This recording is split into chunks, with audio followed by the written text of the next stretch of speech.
So good afternoon, everyone, and thank you for joining today's Ideas Mean Business webinar. I'm Siobhan Smith, Lead for Diversity and Inclusion at KTN, and it's my honour to introduce our host for today's webinar, Julian Hall. Featured in Forbes, Julian, the Entrepreneur Hall, is the CEO and founder of the world's first artificial intelligence chatbot that can teach entrepreneurship to kids and teens called Ask Ultra. He's co-written 3 degrees in entrepreneurship, launched the UK's first mobile game for kids entrepreneurship, and founded a multi-award-winning social enterprise called Ultra Education. A recently elected Freeman of the Guild of Entrepreneurs and Fellow of the Royal Society of Arts, Julian's ambition is to make entrepreneurial education available to every child globally. And today, Julian will be educating us to why we must disrupt in business. So over to you, Julian.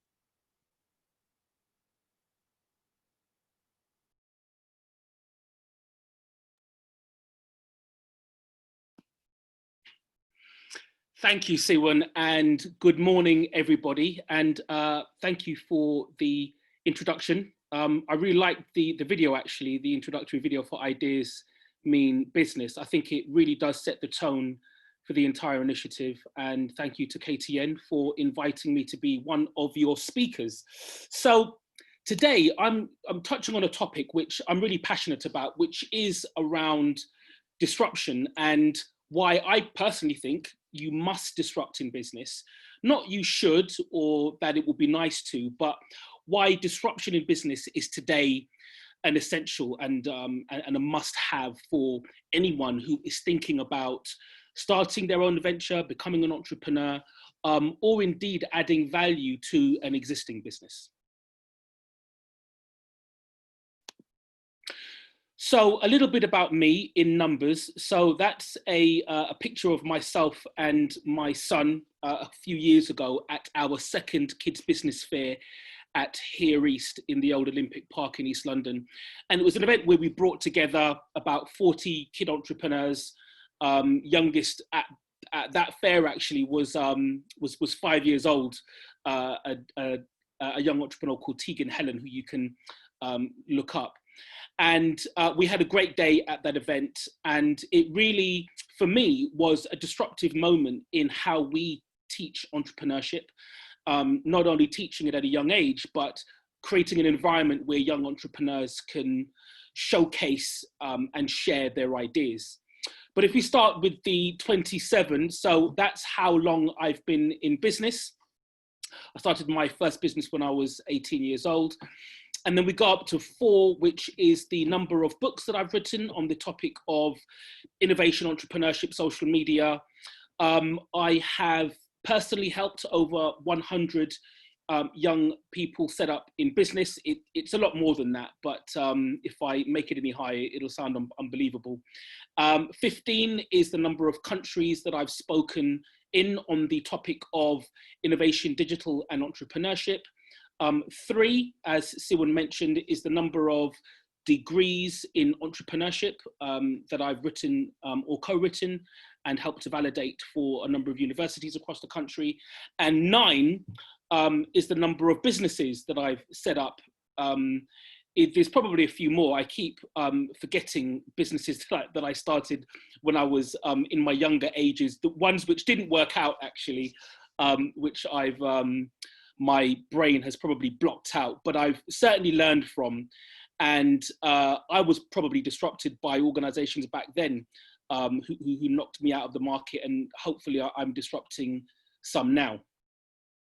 So I always like to, being an educator, of course, looking at the definition of the word in question. And today it's about disruption. And what I always look at actually is the origin of a word, because we have the word according to Google or the Oxford English Dictionary, but also we've got the origin of the word, which is the thing that I'm always interested in. And if you go into Google and type in a word or define disrupt in this regard, and there's a little arrow you can click at the bottom of Google's definition, which tells you more about that particular word. And here you'll find the origin. And here you'll see at the bottom It comes from, of course, the Latin, which most of our words come from, which means to be broken apart, or disrupt means to break something apart, to dissect it almost. And for me, that's quite telling in regards to how we view disruption.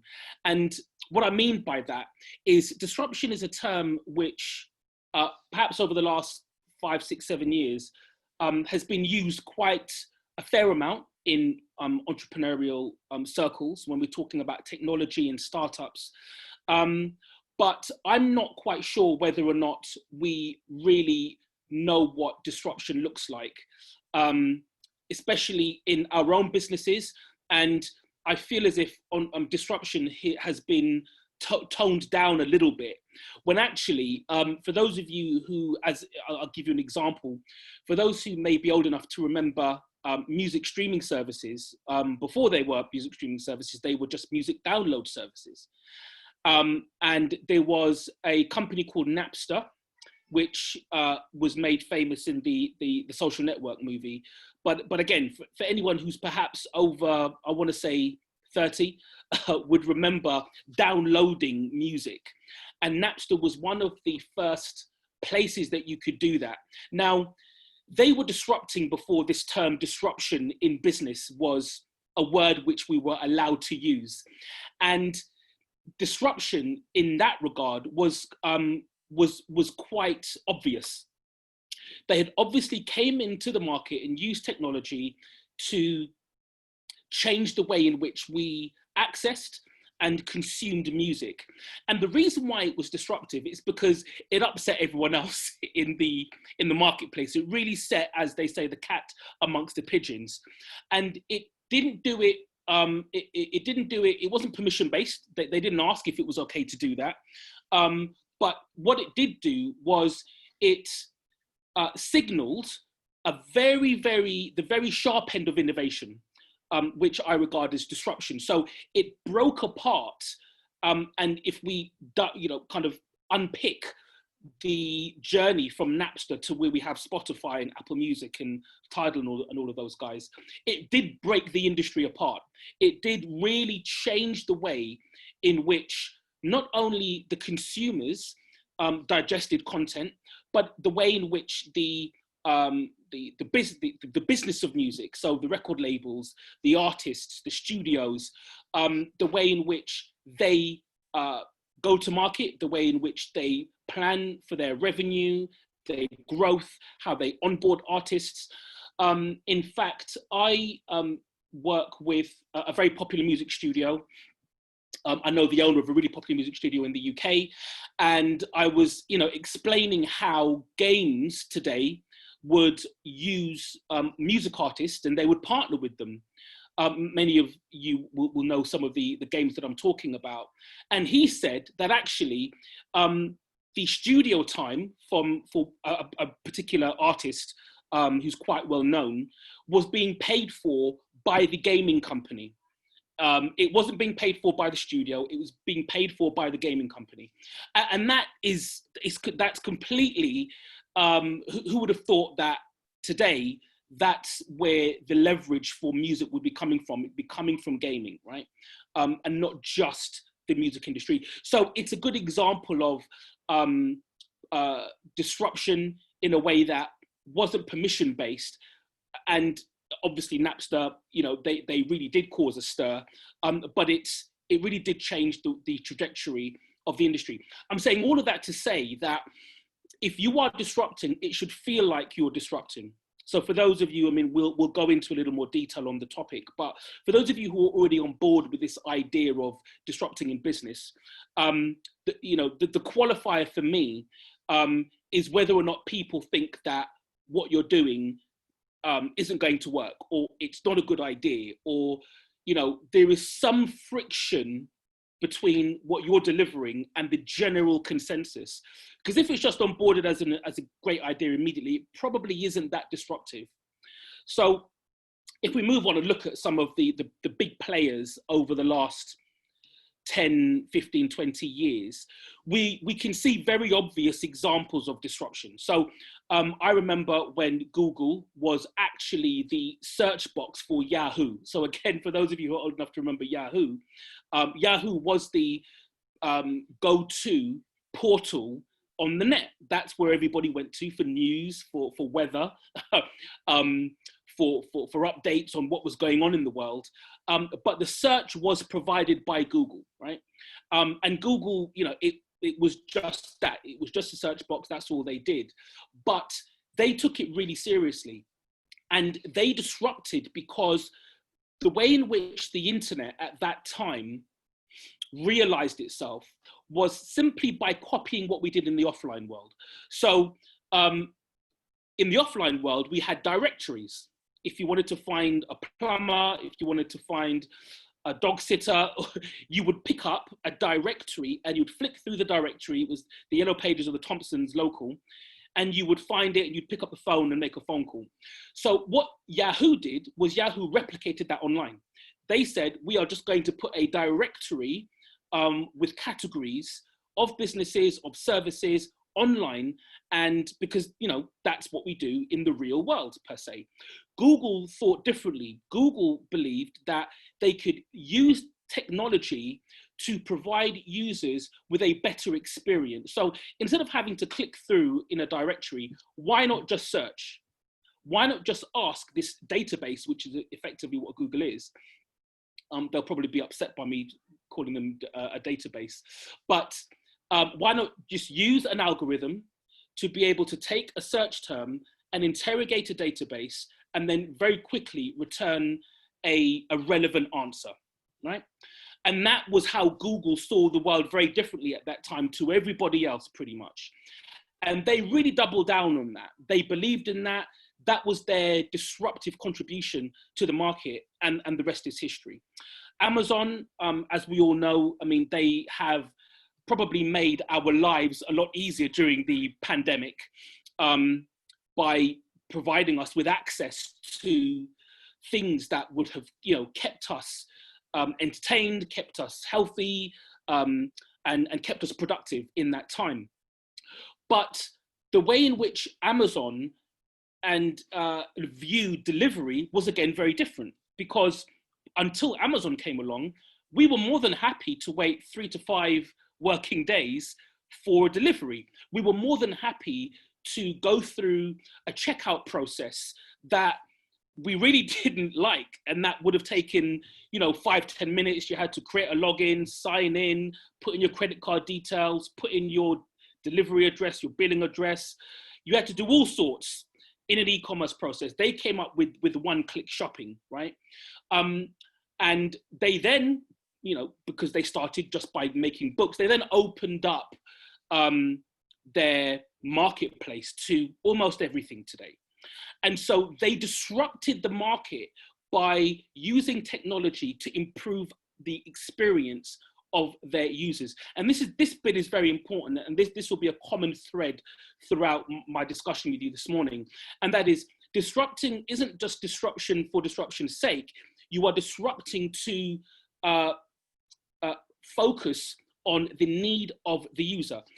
So Airbnb is a great example of this, because they realized that in their inception, ultimately, when people were traveling, and if you know the story of Airbnb, they set up off the back of this big conference that was happening in the States, and all the hotels were booked out. People needed somewhere to stay. So they literally blew an airbed up and said that people could, pay to stay on their airbed and get some breakfast, right? So it was, airbed and breakfast, or Airbnb.com.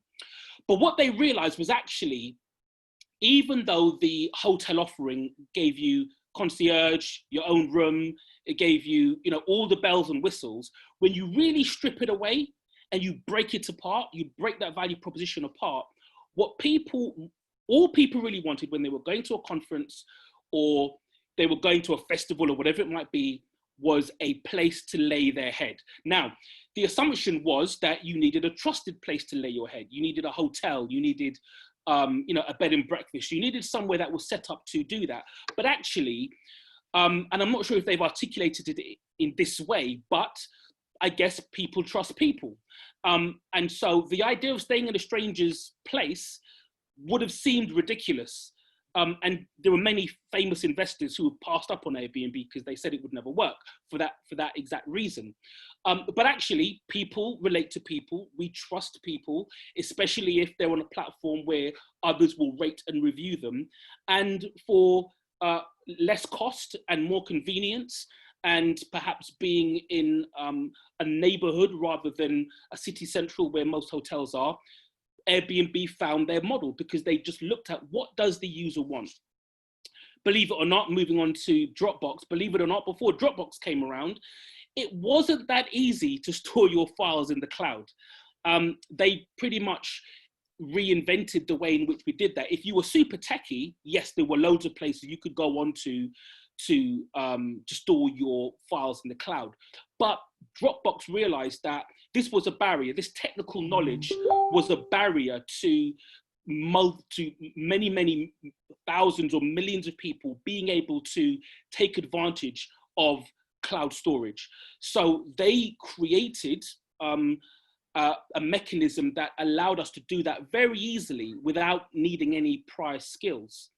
And so they disrupted the process by which you would access cloud storage. They didn't create cloud storage, that already existed, but they disrupted the user journey. They disrupted the value proposition.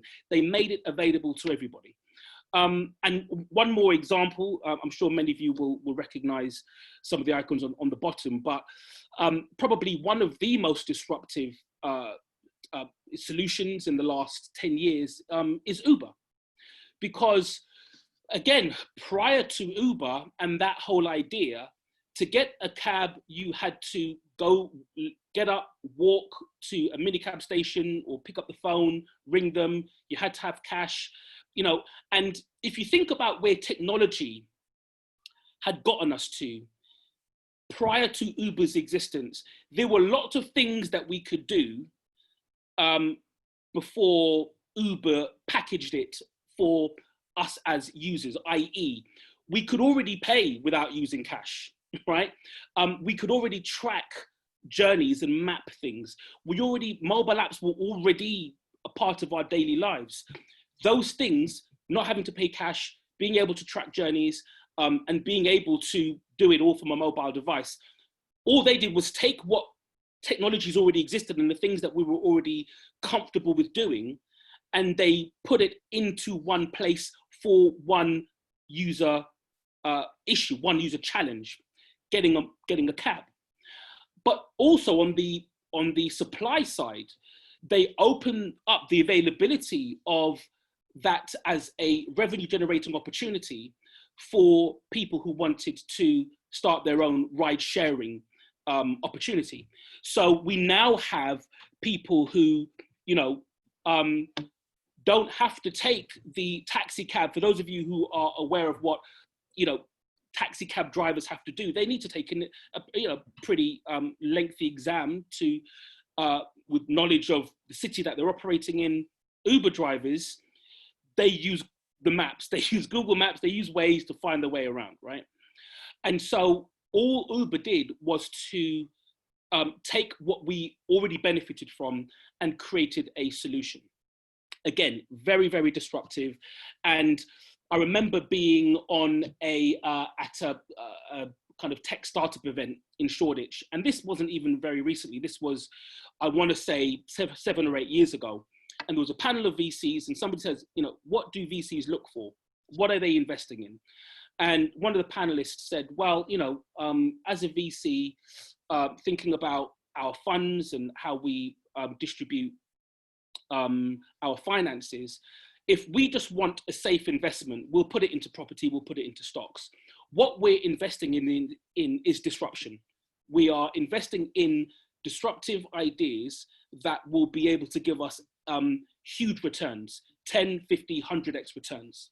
And so that's really what they're looking for. So again, this is the reason why I'm saying businesses must disrupt, not just to benefit the user, but if you're out there looking to raise investment and you want people to back you, then often they're looking for something which they believe could create such a change in the market that it would then equal a level of profitability and returns that would make sense for them. So Deloitte Digital are one of the big consulting firms, and they've been doing a lot of work with medium to large size companies around this idea of disruption. And it's sometimes difficult to articulate disruption and to think about the different stages and, you know, how does disruption, what does it look like? So they've put together this, you know, reasonably entertaining video. It's only 6 minutes. It's low tech. And I will play the video now for you to have a look at, and we can discuss it afterwards. So through the magic of technology, here we go.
Can I get one gluten-free croissant? Yeah.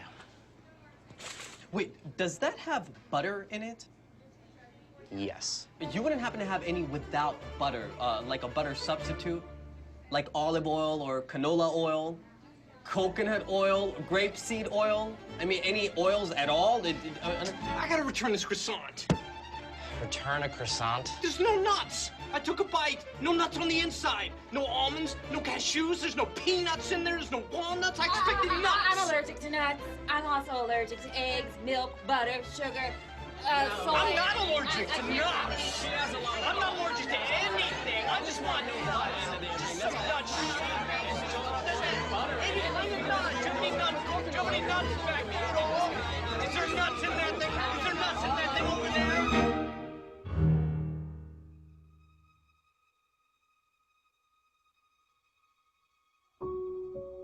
Every year, thousands of people are diagnosed with a gluten intolerance. Where will they go when they need custom-made croissants? Hi, I'm Joseph from Joseph's Gluten-Free Bakery. When I was diagnosed with a gluten intolerance, I thought my life was over. But after seeing just how many people want custom-made gluten-free croissants, I seized the opportunity to cook up the Croissant Creator app. The Croissant Creator app. With over 3 billion combinations, the Croissant Creator app allows you to build your croissant any way you like it and have it delivered fresh to your door.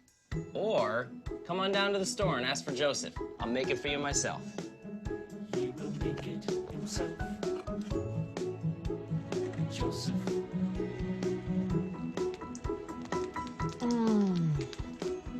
Joseph's Bakery. Let your biggest concerns be my biggest opportunities. When you're hungry for some dough, you gotta go to Joseph.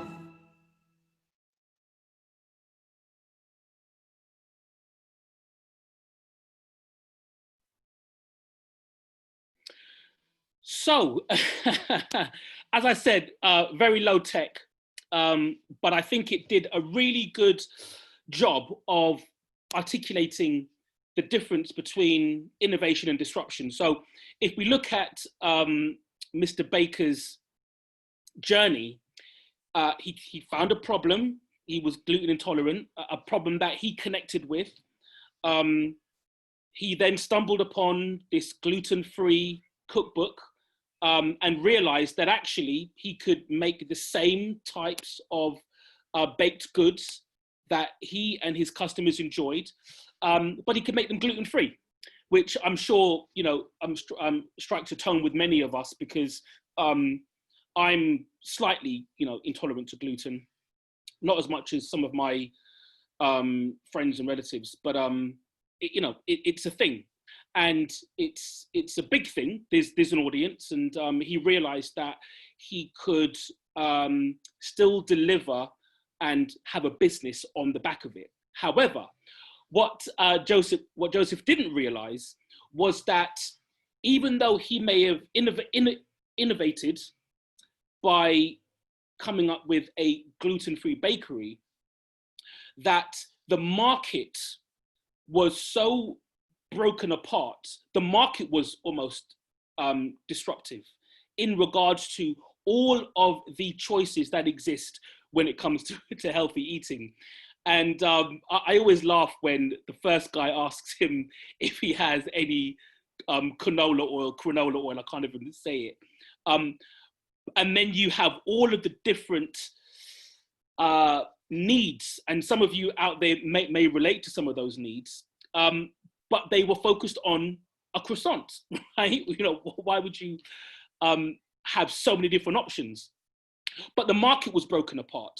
So Joseph had to come up with an equally disruptive solution to address a market which was so wide, so varied, had lots of different needs. But he realized that he couldn't do that using his innovation, right? His innovation was creating a gluten-free bakery, but he needed to be disruptive in order to meet the needs of the market, which is the reason why he came up with the app. Now, I've never actually done a search for the app. You should, guys, you listening, you should maybe go on the App Store and search the app, see if it actually exists or if one does. But it, you know, it was a great idea, and again, it was focused entirely on a user or a customer need. So that brings me to the question today, which I have for you all, which is there a problem you're facing right now that deserves a disruptive solution? And disruption isn't just about, you know, how are we going to apply this to our new tech idea or our new business, but it's actually a way of thinking. It's actually an approach that you can take to almost anything in life. And you can, the word disruptive, you can replace that with effective. You can replace that with super innovative. You can replace that with the best, because, is there a problem you're facing right now that deserves the best solution, the most effective solution, a super innovative solution, right? So don't get too caught up in the word disruption. Disruption is really about saying, how can you almost create a solution to this problem which is 10 times more effective than just creating a gluten-free bakery, right? Which is what Joseph said. So that all sounds good, but how do you actually do this? What's the mechanism? What's the process that you can apply this kind of disruptive thinking? And a lot of it depends on how you're looking at the problem and the solution. So it often depends on your point of view, and this is the reason why. And we've been hearing a lot more about this during the pandemic, is having, because in this image here, you'll see point of view. However, there is, as we know, a greater need for a diversity of thought to come up with a point of view which is as well-rounded and as well informed by different points of view as possible, right? So this simplifies it somewhat, but if you replace that one point of view with a mastermind of views that you will pull from people of different demographics, genders, ethnicities, and so on, then you will come up with a solution that doesn't just benefit you, because if we think about Mr. Baker, he came up with a solution that benefited him alone. It was a singular point of view. The point of view of all of the customers made him realize that actually he needs to come up with a different solution. So if we take it, if you do the exercise with yourself to start with, look at your point of view. And in the problem space, there are two main stages to that, which is observe and understand. Now, the reason why that's important is because oftentimes we come up with ideas which are based on an observation of a problem or a challenge that we've been facing. And often we then come up with a solution. We have an observation, we come up with a solution, right? So Mr. Baker, sorry, I actually know a cupcake baker called Mr. Bakey, so it's just a coincidence there. But Mr. Baker in the Deloitte video, he observed this issue and he came up with a solution before going through the understand piece of it. So he needed to understand the market before he came up with, which he eventually did, right? So to avoid that second step, and sometimes you need to go through these steps of iteration, but you can cut them down. And it's really about saying, okay, I've observed the problem, but do I understand the problem? And do I understand the problem from enough points of view to be able to come up with a product or a solution or a service that will positively benefit enough people in the market, right? And this could be not just for a product or service. I mean, I run a social enterprise which teaches entrepreneurship. So we have observed that there is a gap between employability and education, and we have observed that entrepreneurial education isn't as available as it could be. But our understanding of that market is what has enabled us to come up with the products and services that we offer. And we are not looking for profit, we're looking for positive social impact. So not just observe, but spend time observing all aspects of that problem, then understand it. And then there's the ideate space, which, it's one of those words like bounce back ability, which we entrepreneurs have come up with, which is a new word. But it's really just a process of coming up with ideas. So being able to brainstorm in a safe space where, there are no bad ideas and all the rest of it. But you ideate based on your observations and your understanding of those observations. When you come up with the idea, prototype, and notice it doesn't say, go to market. It doesn't say come up with the final version of the product. It says prototype, because the journey of any successful business today is around how quickly can you bring something to market, i.e. a prototype, a beta, an alpha, a version 1, whatever you want to call it, an MVP, test it against the market. Because, you know, a few famous people have said everyone has a plan. You know, you know, a plan is only good until it meets the enemy, right? Or as Mike Tyson said, everyone's got a plan until they get punched in the face. Or in this regard, you will have a plan for your product or service until the market actually uses it. Because until the market actually uses it, there are going to be so many blind spots in your own point of view. And even if you've got a couple of people looking at it, and again, in the app that we've released just recently, there were so many blind spots that we had in our prototype that when we exposed it to partners and influencers and people in our network, there were some obvious things that we just got wrong. So you iterate on that prototype, and that is the test piece. That's extremely important because, again, you want to remove, nothing on here says assumption, right? Most entrepreneurs in their journey will at some point make assumptions. Assumptions are fine as long as you can qualify the assumptions. The assumptions can often be the way in which you articulate what you've observed and understood over a period of time. But at some point quickly, you need to validate those assumptions so that they become closer to the facts that you will need to implement into a product or service that will then go to market. You can only do that through testing those assumptions, right? And test and test and test for long enough until you get to what is called product market fit. And that is the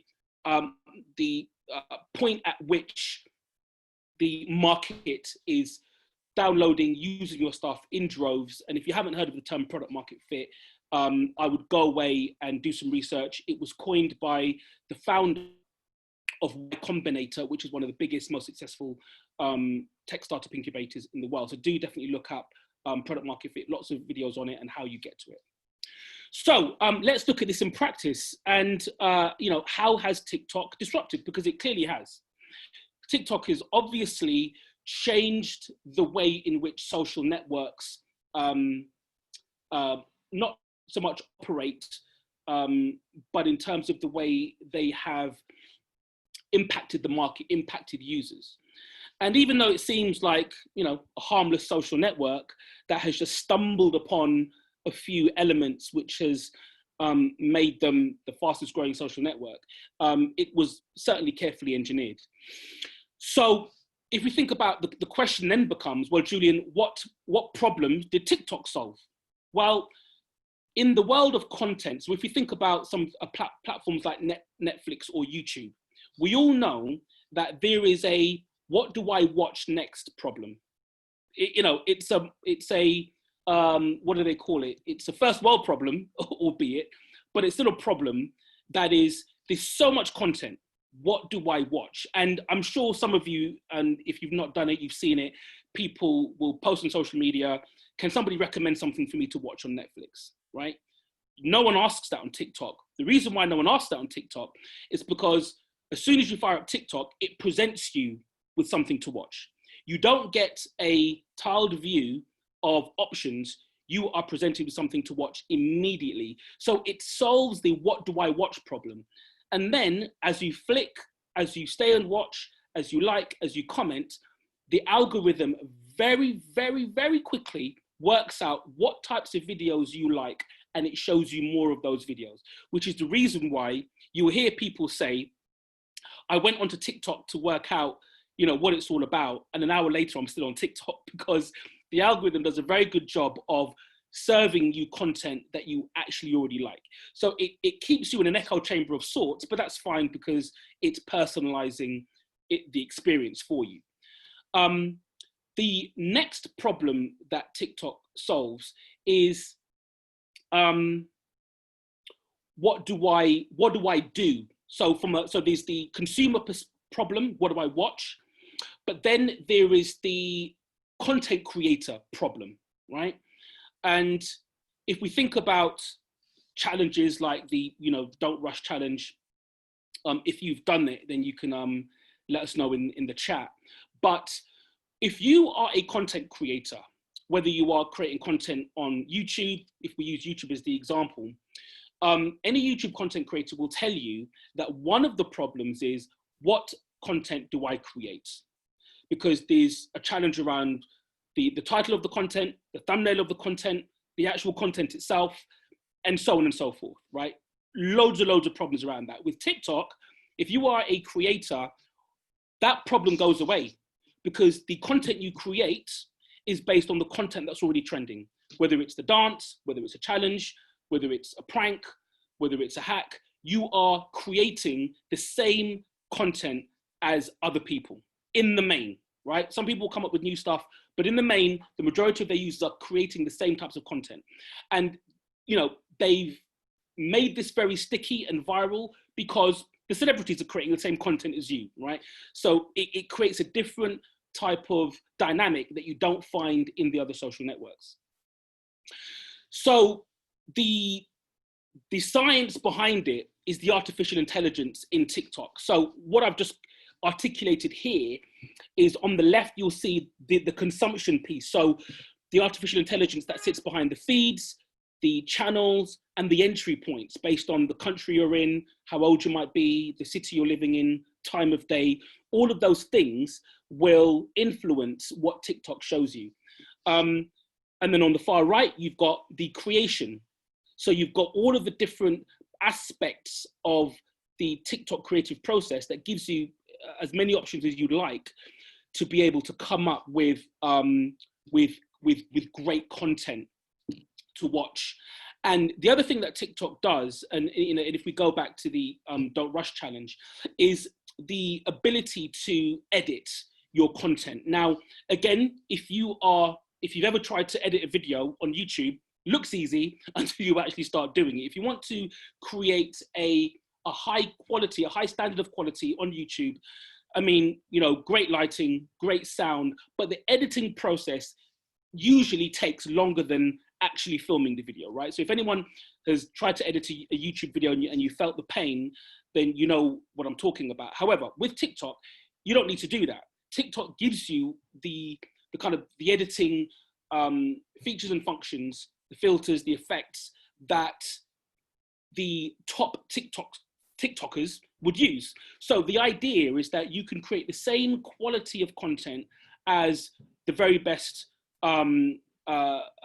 users of TikTok, the celebrities. You can do the same thing, which is a big draw because it's now lowered the barrier to entry to be able to create quality content. And that again is a problem. So it's using artificial intelligence in a disruptive way to point very specifically at the user problems around what to watch, what to create, and how to make sure that your content looks great and is at the same quality and level as everybody else, right? And what that does in terms of a dynamic and a characteristic around TikTok is if you know that you can create the same type and quality of content as the biggest influencers and celebrities, then not only has it lowered the barrier to entry for technically, but aspirationally, it's lowered the barrier because there is now no reason why you can't do something similar to the biggest influencers and the biggest celebrities because TikTok has now enabled you to do that. So, in summary, because I'd like the opportunity for you guys to ask any questions in the last kind of 5 or 10 minutes, is disruption is really about breaking down and rebuilding. So we heard that the word means to be broken apart, but for anything to be super disruptive, you need to break down the components of it in the same way that Airbnb did, in the same way that Uber did, and focus the rebuild on the problem that you're solving and who you're solving it for. Don't do this in a vacuum. Go and talk to people before you have even started. If you're developing a mobile app or a website, there are loads of prototyping, wireframing tools out there like Figma or Marvel App or InVision that will allow you to, in no time at all, even using hand-drawn images, to sketch out a journey, and you can run that journey past people who would be your users and get some feedback. And in this regard, technology is an enabler of disruption, right?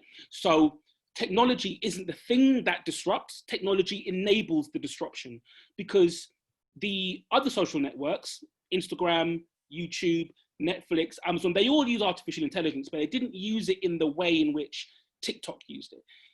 TikTok used it in a way to enable the solution to the problem that it had identified, right?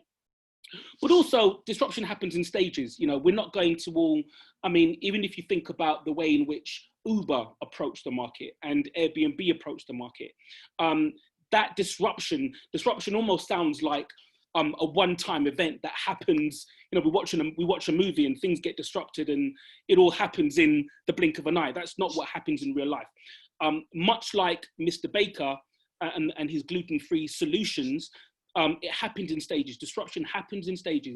It's the realization of, it's the testing of, it's the connecting with the market, observing, learning, iterating, testing.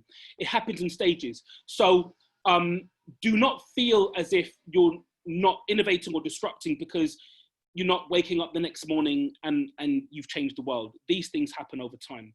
And with everything, you know, the mantra in the startup community is, what problem are you solving? You should be able to articulate that very, very clearly you should have a one-sentence version, you should have a very short elevator pitch for that.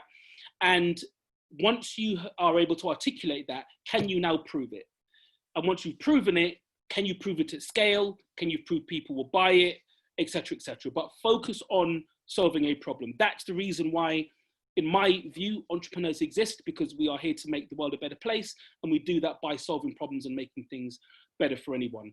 And I think the very last message that I would like to share with you is that anyone can do it.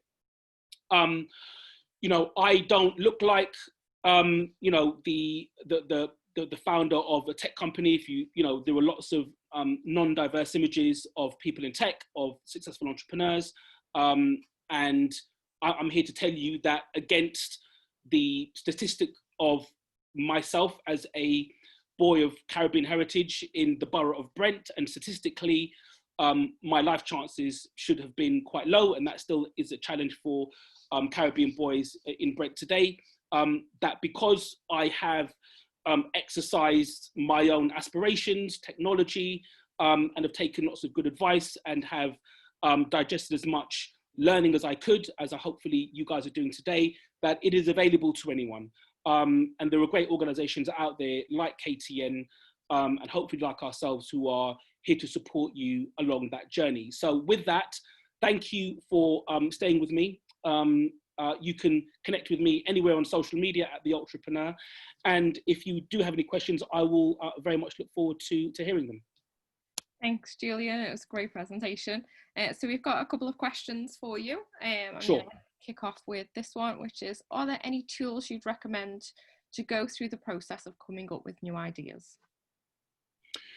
Yeah, that is a really good question. Yeah, so I mentioned the prototyping tools such as Marvel App, Figma, InVision, because if you're thinking about a tech product, then you can sketch them out and you can create the actual, all of the different screens you need. They can click from one place to another so that you can, it's important to take what's out of your head and to dump it somewhere, right? So if you're thinking about a technology solution, I would definitely think about using something like Marvel App, Figma, or InVision. There's a term which is called, it's called firelighting. There's a term that they use in Silicon Valley, which is around coming up with a landing page for your idea, promoting that landing page before you actually have the solution, right? So let's say Mr. Baker, before he launched his app, he would just create a landing page with an email sign up saying, the world's first croissant builder, any flavor of croissant, any style you want, direct to your door. If you're interested, sign up here to find out more. But he hasn't actually developed it. So lots of entrepreneurs do this to test the market. So they just put up something which effectively markets what their idea is, and they find a way to capture intent from their audience, intent and interest. And if you've got enough people who are interested, you go off and you make it happen. If not, you might think about how you position the value of the idea that you want. So that's another good tool to use. And sometimes people even, put £50 behind a Google ad to drive traffic to the landing page to work out whether or not, it's something which people are really interested in. The last thing I would say is to just get a small focus group of 2 or 3 people around you who have maybe developed or who are on their way to developing something which is disruptive, doesn't have to be in your own industry, and kick the idea around with them on a Google Doc, over a few sessions, get their insights. Again, going back to the blind spots thing is, maybe build a Google Doc or a spreadsheet or something which talks about the problem you're trying to solve, how you want to do it, and then get people to comment and come up with questions and really to interrogate, the thinking behind it, and use that to, inform what you do next. Thanks, Julian. And then another question as well. So if you think you are disrupting in business, how would you get the buy-in by them investors or them critical people if they're not on board yet with your idea? Yeah, sure. So great question. And this is exactly the stage we're at with our app. So we came up with an idea for an app last year. We were supported through a number of kind of seed investors and so on. But now we're at the point where we need a lot more investment. And the qualifier for investors is, there's a couple of qualifiers. First of all, it's, okay, do you have an idea that you can articulate really well, right? They'll get on board for step 1. Step 2 is, can you build that idea in some way? Can you build a prototype, a working version? It can be, held together with blue tack and sticky tape, but do you have something that you can show us? Can you turn that idea into something tangible, right? That's step 2, they'll be on board with you then. The next stage, which is the stage that we're at, is, can you make good money from it? Will people pay you for that solution, right? Or can you demonstrate a revenue model, a sustainable revenue model over a period of time, could be 3 or 6 months, and then they'll get on board at that stage. And then from that stage onwards, it's really about scale. So that's how you, that's how you get investors on board. You've got to be able to communicate an idea really well, build a tangible version of that idea, be able to demonstrate that people will use it, and then people will pay for it, and that you can repeat that. At each stage, you'll get investors coming on board in different measures to be able to support you in your journey. Thanks, Julian. And one final question before we'll have to wrap up today's webinar. So if you have a disruptive idea but don't have the technical know-how, how would you go about realizing that idea? Yeah, so I would try and convince somebody who does have some technical knowledge. That's the textbook answer.